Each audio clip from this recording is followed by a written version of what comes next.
Y nos vamos acercando al final de la senda. La senda de la telaraña universal, escrita por Armando Torres, editada en el año 2019.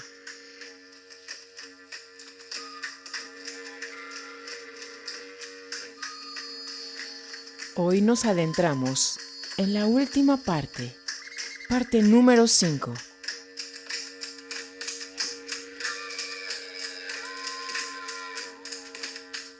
Pláticas con Don Berna.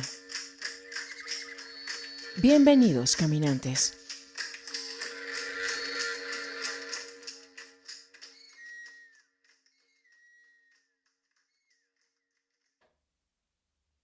Introducción. Durante mis investigaciones sobre el intento, entrevisté a todos los compañeros que me lo permitieron.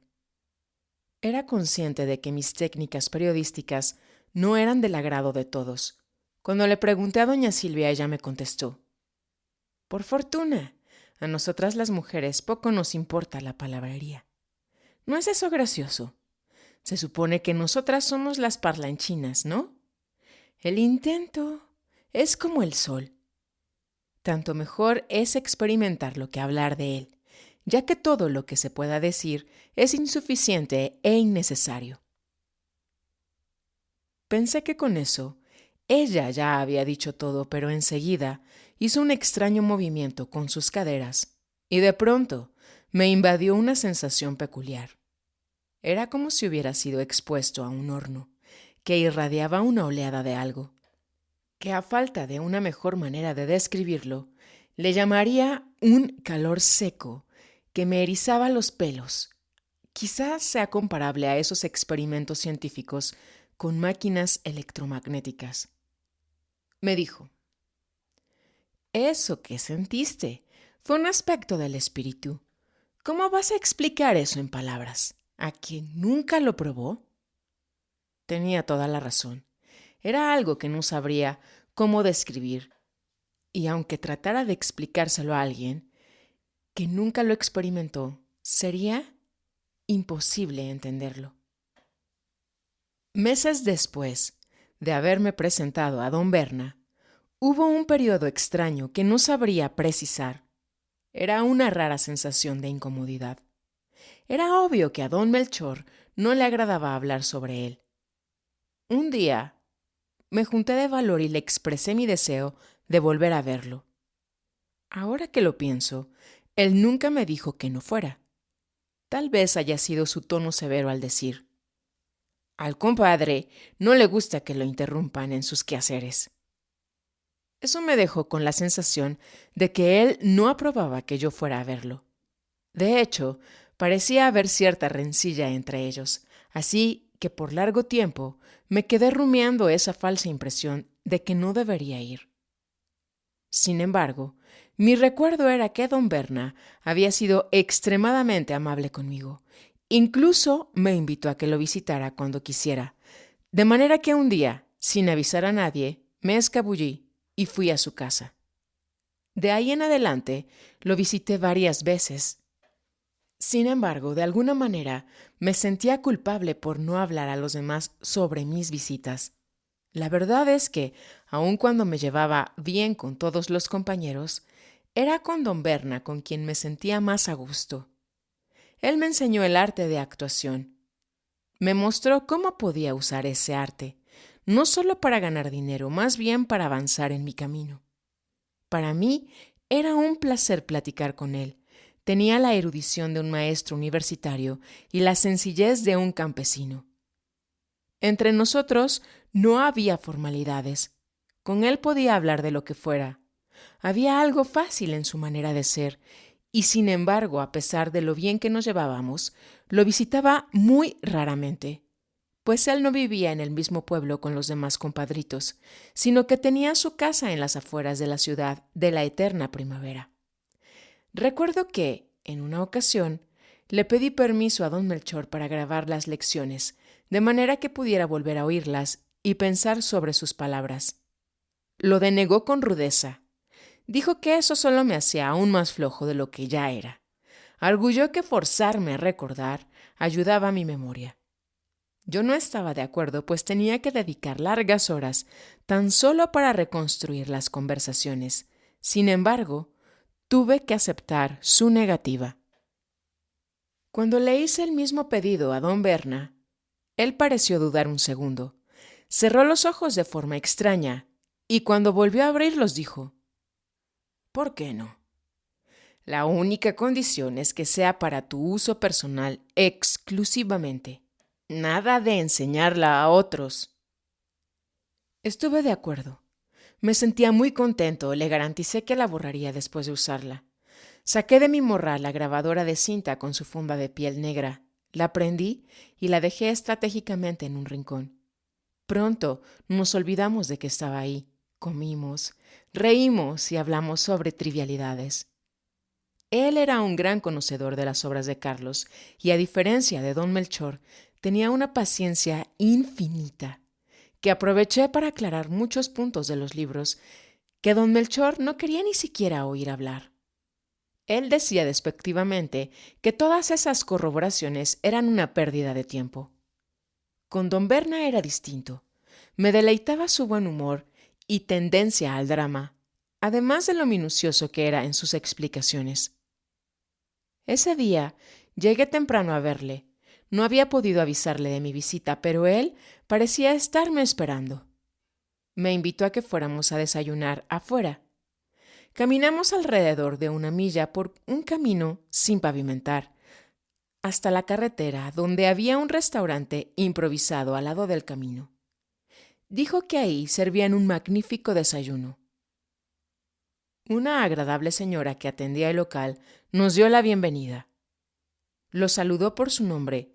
Por lo visto, él era un cliente regular. Nos acomodamos en una mesa del rincón.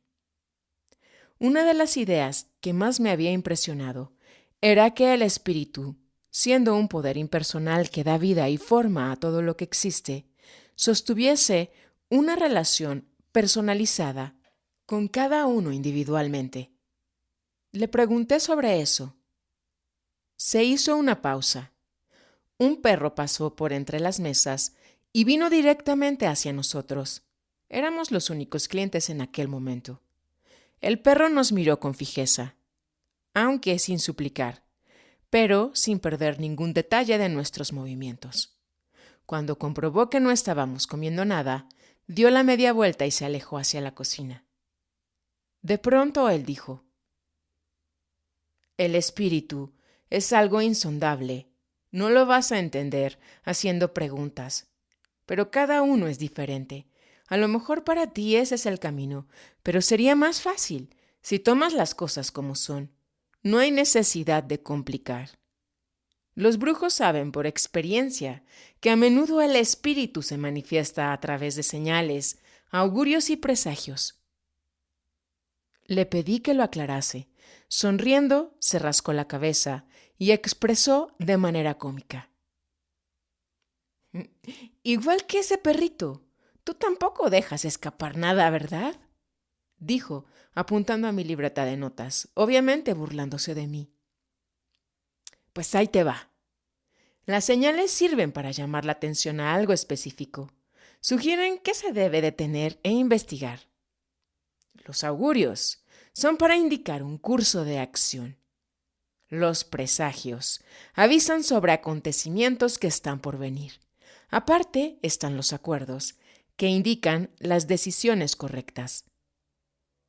Al afinarse, es posible captar los susurros del espíritu directamente en nuestros oídos, o tal vez como un pensamiento en nuestras mentes.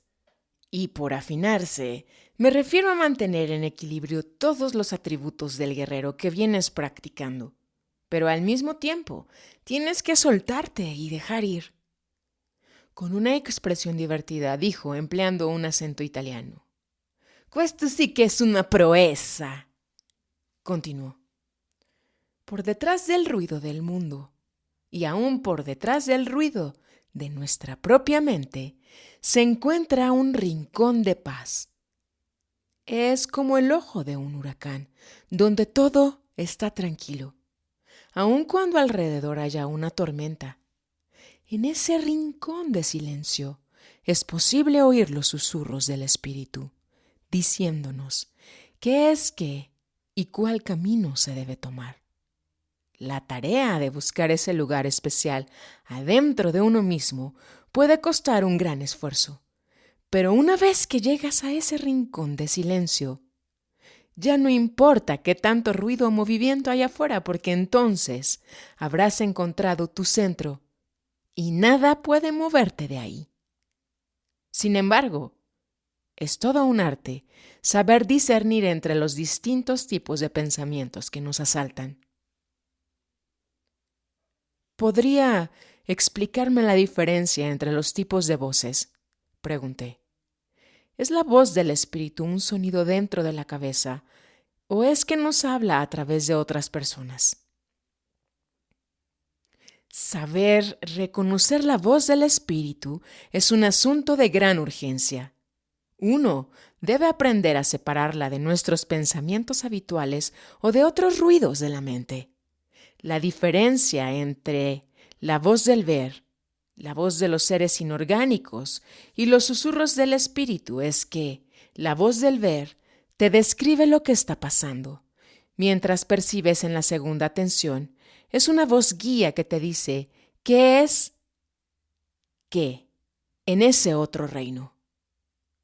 Los susurros del espíritu, por su vez, son consejos de cómo actuar. Es como una intuición sobre cuál camino debes elegir, mientras que la voz de los inorgánicos es aquella que sugiere actuar según las emociones, donde lo más relevante es la importancia personal. Por eso es tan crucial evitar tomar decisiones con base en emociones. Hay que tomar en cuenta que la diferencia consiste en que cuando habla el espíritu hay siempre una certeza en las entrañas de que así deben ser las cosas. Las dudas solo surgen si le damos cabida a la mente. Para poder oír es necesario poner atención, pues el espíritu habla con voz muy baja, un susurro casi imperceptible. Esa voz que todos oímos dentro de nuestras cabezas, que algunos definen como voz de la conciencia, es a menudo usada como vía de comunicación del espíritu para decirnos cosas, sugerir caminos o decisiones que debemos tomar. La característica más sobresaliente es que cuando le hacemos caso, nos invade una maravillosa sensación de paz, de felicidad por estar haciendo lo correcto. La voz del intento es la increíble propiedad que tiene el universo de hablar y de decir cosas en nuestros oídos, a veces con palabras, pero la mayor parte del tiempo nos habla por medio de señales. Cada ave que vuela, cada persona con quien hablamos, cada hoja que es arrastrada por el viento, todo nos dice algo. Mandan mensajes que si uno tiene la velocidad para captarlos, recibiría instrucciones directamente del intento todo el tiempo. Eso es estar conectado. La vía más frecuente que nos avisa es a través de los sueños, porque al dormir las amarras de la razón se aflojan. A veces el espíritu utiliza animales, plantas y elementos o aún a nuestros semejantes para transmitirnos sus mensajes. El intento entrelaza los hilos de la vida de la manera más extraordinaria, inescrutable en muchos sentidos. Por eso, la obligación del guerrero es estar alerta todo el tiempo. Nadie sabe de dónde vendrá la señal. Solo si callas tu diálogo interno, es posible captar los mensajes que nos envía. Lo importante es que cada uno logre encontrar por sí mismo su avenida natural al poder, ya que es diferente para cada uno. Los mensajes del intento son personales. Nadie puede escucharlos por ti. Si el guerrero es flexible, escuchará lo que dice el espíritu y ajustará sus pasos de acuerdo a ello. Si no tiene energía suficiente, o si su naturaleza es tal que se resiste, entonces es un guerrero muerto. Por ejemplo, si callas tu mente por un segundo, percibirás la voz del Espíritu diciéndonos qué es qué en este preciso momento. Dijo y se quedó mirándome interrogativamente. Era como si con su mirada me empujara a callarme. Hice un esfuerzo de silenciarme por adentro. Entonces me di cuenta de la profunda calma que había alrededor, a pesar de que estábamos a tan solo unos pasos del camino. Después de un momento, él continuó. Podríamos decir que las señales del Espíritu son como una invitación a jugar, dijo con una sonrisa cautivadora, como retándome a preguntarle. En mi entrenamiento académico aprendí a notar las ideas claves que demandan mayor aclaración, así que escribí en mi libreta, invitación a jugar, seguido de un punto de interrogación. Una jovencita que parecía ser la hija de la señora nos sirvió el desayuno que, a pesar de ser sencillo, estaba en verdad delicioso. Mientras comíamos en silencio, entraron otros 2 comensales que nos saludaron, siguiendo la costumbre, diciéndonos provecho. Cuando terminamos, intenté retomar la plática, pero él sugirió que regresáramos a la casa. Luego de sentarnos en cómodos sillones, le pregunté: ¿de qué se tratan los juegos del espíritu? Sonrió como si estuviera esperando por esa pregunta. Son las situaciones que se presentan, vistas desde la perspectiva del guerrero, contestó. El hombre común lo ve como fatalidades de la vida real. Es, por lo tanto, la responsabilidad de cada quien saber en cuáles batallas entrar y cuáles evitar. De hecho, si lo piensas, todo en la vida se resume a eso. Llamar los juegos es solo una forma para referirse a lo indescriptible. Nuestra relación con el espíritu es para los guerreros como un juego cósmico, donde cada opción te lleva a situaciones diferentes. Estas a su vez se enlazan con nuevas situaciones y el proceso se repite indefinidamente. Así es como el intento nos obliga a todos a participar en el juego de la vida, teniendo como campo de batalla al mundo y al tiempo como árbitro.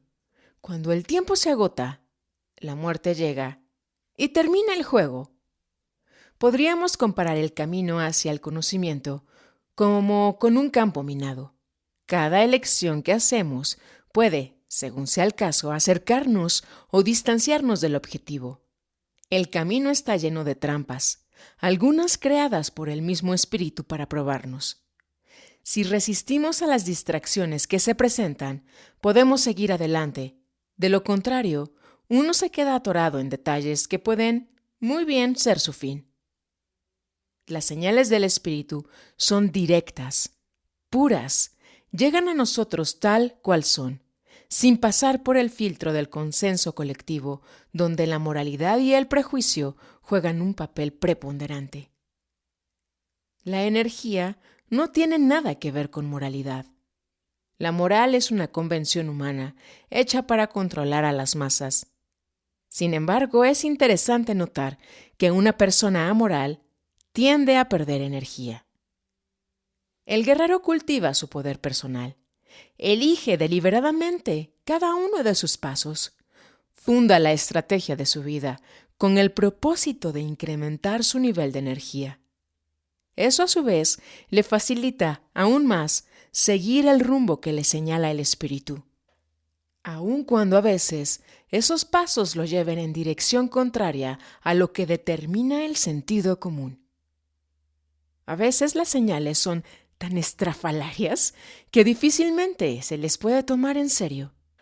Sin embargo, ya sea que uno les haga caso o no, de una manera u otra, siempre causan su efecto. Cuando se ignora las indicaciones, por lo general uno se mete en situaciones de las que siempre se arrepiente. Por otro lado, si uno hace caso a las señales del espíritu, por más absurdas que parezcan, al final todo encaja en su lugar de manera muy armoniosa. Una vez que tomas una decisión, el mismo espíritu la sostendrá, y aquello que al principio parecía irrazonable se vuelve muy comprensible y ordenado. Tener la fortaleza para atender esas señales y además el valor para dejarse guiar por ellas es determinante para el guerrero, porque a falta de razones que seguir, él no tiene más remedio que aprender a confiar en el espíritu. Un guerrero impecable está en armonía con su medio ambiente. Se mantiene siempre atento a las señales, porque sabe que éstas no provienen de ningún código social o religioso, pero directamente del espíritu. En aquel tiempo, debido a mis concepciones filosóficas, era muy difícil para mí aceptar la idea de que una fuerza suprema controlara el destino de la humanidad. Creía que todo cuanto nos ocurre es producto de nuestras acciones. Es cierto que a veces, quizás, no comprendemos el nexo que une un resultado con su causa, porque ésta puede estar oculta en algún rincón oscuro de la subconsciencia, o tal vez en un pasado lejano, cuando aún ni siquiera teníamos los parámetros para distinguir, pero sostenía firmemente que todo es causal. Le conté a don Berna sobre mis cavilaciones. Deseaba corroborar sus impresiones sobre este asunto. Dijo que poco le importaba el destino de la humanidad, que lo único importante era nuestro destino individual como seres luminosos, pero que salir por ahí intentando salvar a los demás, como hacía nuestro cuate, dijo señalando a uno de los libros de Carlos. Es algo que definitivamente no está en mis planes. Me contó sobre cómo el nahual Juan Matus le había advertido a Carlitos sobre el peligro de ponerse al alcance de la masa. Le dijo que debía contentarse solamente con los libros y que evitara exponerse dando conferencias por ahí. Pero le hizo caso. Cuando te metes con la gente, te hundes en un mar de interacciones de las cuales es muy difícil de zafarse. La masa de seguro puede generar energía, pero también te jala, corrompe. Al ser famoso y admirado por los demás, es muy fácil caer presa de la importancia personal. ¿Cómo se puede derrotar la importancia personal? Pues no dándole importancia, dijo y se quedó mirando con una cara de idiota, pero supe de inmediato que con su actuación me estaba enseñando algo vital. Evite caer en estereotipos. Sé sencillo, natural y auténtico. Recuerda que ante la muerte eminente nadie es ni más ni menos importante que nadie. Si logras estar consciente de que te vas a morir, verás que de hecho nada más importa. Si algún día la gente llega a despertar, eso deberá ser un proceso natural, un fluir de la energía, no una cruzada para evangelizar a ignorantes. Le pregunté si en su opinión había alguna esperanza para la gente común. Eso es entre el espíritu y cada uno individualmente. Respondió con un tono de finalidad, pero agregó: al empeñar la palabra, como hace la gente, se vuelve muy difícil de escapar del cerco que ellos mismos crearon. Para el hombre moderno que está envuelto en los asuntos del mundo diario, lo mejor es que se informe sobre las posibilidades que han descubierto los brujos. Que entiendan los conceptos y los apliquen en sus vidas. No conozco otra manera. Estoy seguro que las técnicas del camino del guerrero sirven para todos, pero como dicen los indios, hasta no probar, no ver. Al seguir las señales, el guerrero se da cuenta que ocurren cosas fantásticas en su vida, cosas que jamás hubiera imaginado, pero que constituyen una extraordinaria buena suerte. De pronto, creí que seguir las señales era una receta para atraer a la suerte. Le pregunté: ¿ganar un premio de la lotería puede considerarse el resultado de hacerle caso a las señales del espíritu? Me miró con impaciencia. No se trata de ese tipo de suerte. Cuando un hombre permite que él acaso rija su vida, arroja su vida al acaso. Se vuelve como una hoja al viento, generalmente con resultados desastrosos. Ganarse un premio o recibir una herencia puede ser tan malo como perder una parte del cuerpo. Tal hecho puede producir una abrupta parálisis en el fluir de la energía. Algo como eso puede afectar la luminosidad de tal modo que a partir de ahí se hace casi imposible soñar con la libertad. Como lo que le sucedió en la historia del zapatero, que no era rico. Llevaba una vida simple, pero bastante feliz con su familia. Cierto día ganó el premio de un sorteo. Después de eso, dejó de trabajar y se dedicó al juego. Sustituyó a sus amigos, abandonó a su familia y acabó por beberse toda su fortuna. Se quedó en la miseria y terminó viviendo en la calle. Al final, consiguió un trabajo como ayudante en una zapatería, pues era lo único que sabía hacer. La suerte del guerrero no depende de la casualidad. Más bien se trata de otro tipo de suerte. Tiene que ver con nuestro destino deparado, dijo crípticamente. Debí exhibir una cara de angustia, pues me resultaba demasiado complicado todo este asunto. Él pareció comprender porque calló por un momento, como para permitirme una observación. En realidad me sorprendía que él hubiese hablado en tales términos, de modo que le pedí que me aclarase esa confusión. ¿Quiere decir que tenemos un destino fijo? Como hombres comunes, en efecto, todos corremos con la misma suerte, de la cual no hay escapatoria. Pero como guerreros, se nos abren nuevas y emocionantes posibilidades. Las señales del espíritu son indicaciones para que la muerte no los toque. A eso sí le llamo verdadera buena suerte, no a las riquezas ilusorias e inútiles acumulaciones de bienes materiales. ¿Qué tanto crees que un hombre rico estaría dispuesto a pagar para escapar de su lecho de muerte? Me quedé callado. La respuesta era obvia. A una pregunta que le hice me contestó. ¿Cómo sabes? De la misma manera que la vida y la muerte son un asunto personal, también la lucha por la libertad es única para cada uno. No hay un modo de referirse a eso directamente porque consiste en una ruptura de nuestros límites como hombres comunes. Para un brujo, no verse compelido a lo inevitable es la gran suerte. El guerrero empieza con un mito, algo poco más que palabras. Luego, alcanza un nivel supremo de compromiso, que algunos calificarían como fe, pero que en realidad es mucho más que eso. Se trata de un nivel de comprensión, un estado mental que se apodera de él, al que los brujos llaman intento inflexible. A partir de ahí, el guerrero alcanza tal nivel de realización que literalmente camina sobre un puente metafórico de su propia creación, y mientras dure su poder, podrá seguir caminando, tal vez para siempre. Harías bien en no confundirte. Hablamos de suerte, porque esa es la tradición de nuestro linaje, no porque el término describa cabalmente lo que ocurre. Otros chamanes lo llaman merecimiento, pero esto es aún más equívoco porque nos induce a pensar en una especie de recompensa por nuestras obras.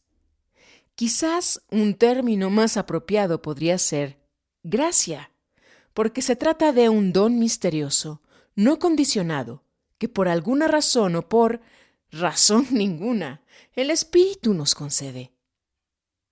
Todos estamos sometidos a un destino deparado, que es la causa directa de nuestra herencia como humanos. Observa que no he dicho consecuencia, sino causa. Razonamos al revés. Se nos ha enseñado que la causa precede el efecto y hemos terminado por creerlo. Los brujos saben que no es así. Saben que no hay nada cierto en el paso del tiempo. Los antiguos toltecas comprobaron que vivimos en un eterno presente. Eso significa que el paso del tiempo es una interpretación que hacemos. La presión que ejercen las emanaciones sobre la memoria es lo que crea la sensación de continuidad, donde la realidad se percibe como un flujo continuo. Pasamos de un acto al otro cargando el bulto del pasado que nos define. Esto es lo que crea el sentido de paso lineal del tiempo, donde termina un evento, empieza uno nuevo. Ver disipa esa ilusión y de pronto, recorcholis, comprendemos que todo está sucediendo simultáneamente en ese infinito. Exclamó él, moviendo las manos en una caricatura divertida. Era una imitación perfecta de Carlos. Cuando aprendemos a mirar el tiempo presente, en lugar del que se ha ido, el tiempo de nuestras inmensas y misteriosas posibilidades, en lugar del tiempo de nuestra historia personal, entonces ya no se tratará de destino inminente o de causa y efecto, porque entonces estos se transforman en retos de guerreros. De nosotros depende convertir nuestras acciones en meras excusas o enfrentar con valor los desafíos que se presentan. Nos han preparado para nuestro destino, como preparan a las reses que dócilmente se van formadas camino al matadero. Este es, sin dudas, el asunto de mayor importancia para los humanos, y sin embargo, todos evitan hablar o incluso pensar sobre eso. Algunos, quizás, dedican algunos minutos cada año para visitar a sus muertos, pero evitan pensar sobre esa realidad. De hecho, nadie cree que mañana estarán ahí, enterrados, junto con sus difuntos. Otros cínicamente bromean, como si la falta de respeto los librara del destino que los espera. Pero cuando les llegue la hora de la muerte, de seguro que ya no bromearán. Si observamos, veremos que incluso dividen el tiempo de vida en ciclos: nacimiento, infancia, juventud, vejez y muerte. Se acepta esa descripción de forma implícita, sin nunca siquiera cuestionar o reflexionar sobre su significado. De manera que el destino deparado ha llegado a convertirse en un dictador. Ha pasado de ser una consecuencia a marcar la pauta, a ser la causa de por qué vivimos como vivimos. Esa es la condición más deplorable que pueda verse implicada una especie consciente. En otras tradiciones, a eso le llaman karma, talión o causa y efecto. Para los chamanes no es otra cosa más que la estupidez. Si fuera permitido escoger, seguramente toda la gente cuerda de este mundo escogería escapar del fin que nos espera. ¿No lo crees? Si es así, entonces, ¿por qué seguir fingiendo que no pasa nada? ¿Por qué no encarar de frente nuestro destino inminente y así descubrir las increíbles posibilidades que nos están ocultas? ¿Por qué? El hombre solo es tímido cuando cree que va a vivir por siempre. Luché por encontrar una respuesta, pero mi diálogo interno estaba paralizado. Él continuó. Como todo en la vida, nuestro destino personal y colectivo es producto de la posición del punto de encaje. Las creencias conforman la realidad a tal punto que las personas se vuelven prisioneras de sus creencias. Todo lo que somos nos fue enseñado de alguna manera. A medida que aumenta la participación de la persona en la vida social, ésta se va amoldando y definiendo un rumbo que con el tiempo se solidifica y comienza a jalar, a arrastrar al individuo en una determinada dirección. Salir de eso es casi imposible, por lo que es considerado una hazaña de guerrero. La gente se refiere a eso como dar un giro a su vida. Así que otro modo de describir el destino deparado es afirmando que el mundo de causas y efectos en que vivimos es producto de la posición específica en la que se mantiene anclado el punto de encaje. La fijación en una posición común ciertamente nos permite participar en consensos colectivos muy sólidos, de forma que la vida gana estabilidad, se hace más segura. Pero cuando eso va más allá de su objetivo práctico, se llega a creer en su exclusividad como algo único. Las personas convierten los resultados percibidos en un dogma de mundo real. Es entonces cuando la sociedad empieza a inclinarse más y más hacia el área de la demencia. Don Berna, ¿cómo definiría usted la locura? Me contestó. Para los brujos, la locura es la fijación obsesiva del punto de encaje en una posición distinta a lo que es comúnmente aceptado. A causa de eso, se producen actitudes estereotipadas que desconciertan a los demás. Los doctores la asocian con lapsos de memoria, tales como perder el sentido de la realidad que todos compartimos. El problema de esas personas es que se les ha movido el punto de encaje y ya no logran regresar a la posición acostumbrada. A causa de eso, se vuelven pasmados, empiezan a hablar solos. Se apodera de ellos tal sentimiento de autocompasión que los lleva a encarnar personajes históricos, tener misiones extraordinarias que cumplir o ser víctimas de alguna conspiración. Un loco no es ni más ni menos que la fijación obsesiva del punto de encaje que se congela en una determinada rutina y ya no logra salirse de ella. El sujeto se aferra a un contexto y ya no lo suelta, ni aun cuando lo esté matando. La mayoría de las veces, esos desvíos ocurren como resultado de la autocompasión, por entregarse a los caprichos, de manera que se vuelven obsesiones de la mente. Sin embargo, esto también puede ocurrir debido a traumas físicos donde por algún accidente el punto de encaje se mueve y ya no logra hacer el camino de regreso a su posición habitual. En esos casos, o el sujeto está completamente perdido, o ha empezado su viaje a lo desconocido. Como el caso de un sujeto que sufrió un accidente que lo dejó amnésico, hablaba incoherencias, tenía dificultades con el control motor. De hecho, fue declarado como insano por los doctores. En sus balbuceos, decía ver un túnel y por todos los medios quería meterse por ahí. Ya se había lastimado intentando entrar en su túnel imaginario, así que para evitar que se lesionara, lo pusieron en un cuarto de aislamiento acolchonado, cerrado de forma que solo podía ser abierto desde el exterior. ¿Cuál fue la sorpresa de que cuando abrieron el cuarto no había nadie ahí? El loco se había esfumado, desapareció para nunca más ser encontrado. Una historia similar sucedió con un curandero que vivió en tiempos de la colonia española. Lo pusieron en la cárcel, inculpado de practicar la hechicería. Lo acusaban de curar enfermos con la ayuda del demonio. Según cuentan, el brujo de la historia dibujó con hollín una puerta negra en la pared de la prisión. Dicen que un día simplemente desapareció sin dejar rastros.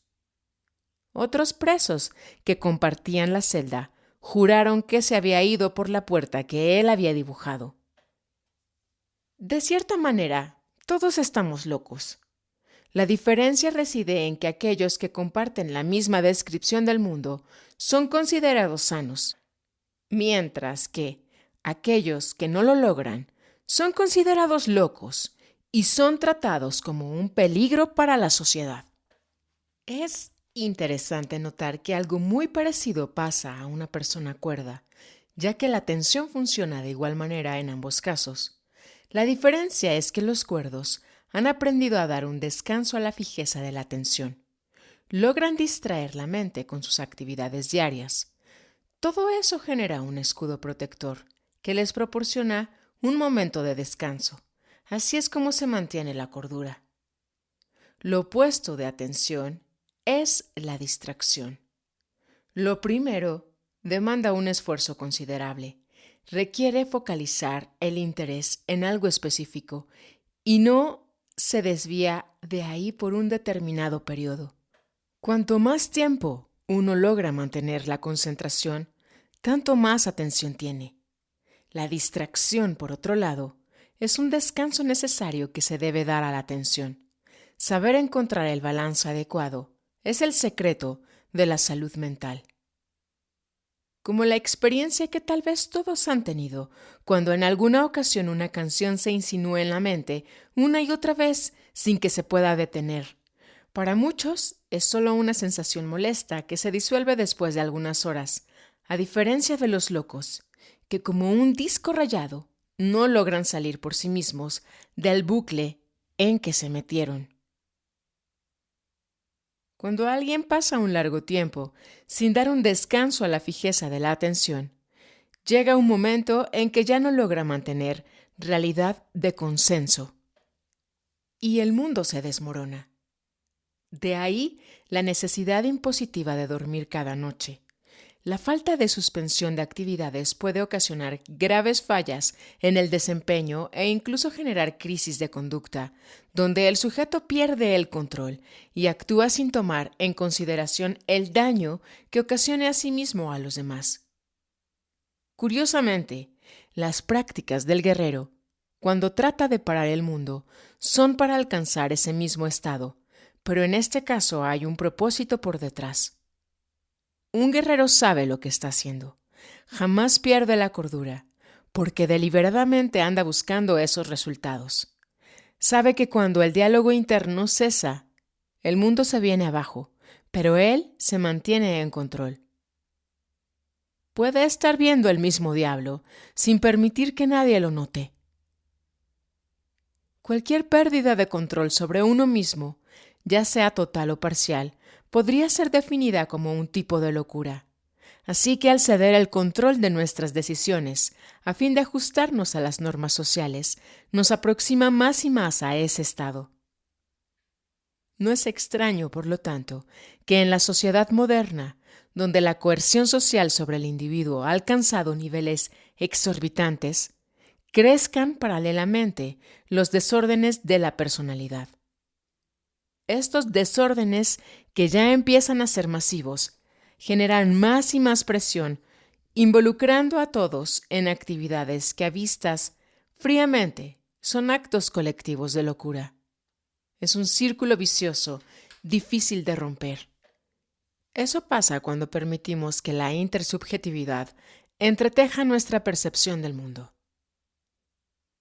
Podemos llamar normal a ese lastimoso estado, pero ello dista mucho de la cordura voluntaria del guerrero. Para los brujos, la raza humana está conformada por individuos en diversos grados de locura. Según este criterio, cuanto más el sujeto se amolda a la descripción colectiva, más loco está.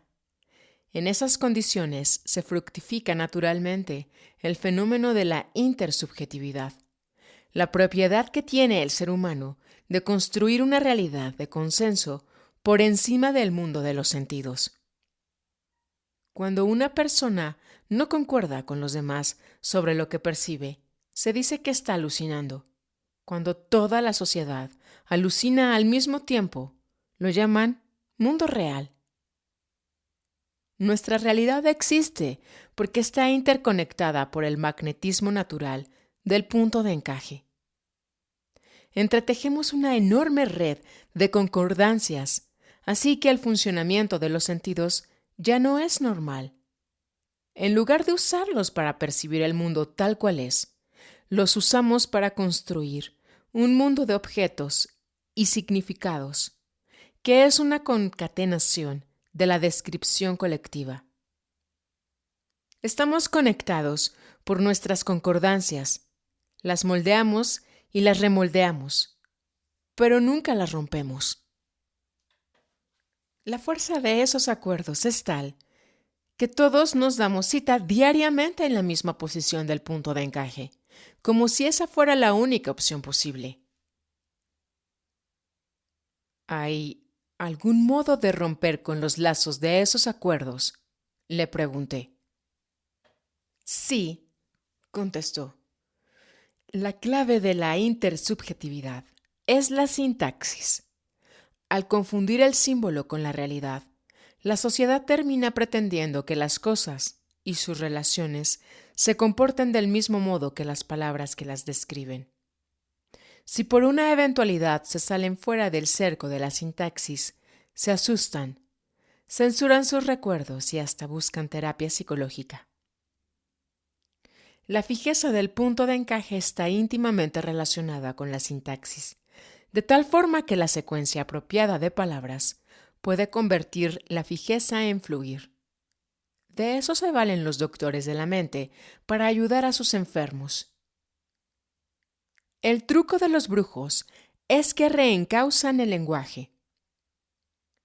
Lo que mantiene a la gente esclavizada son los acuerdos.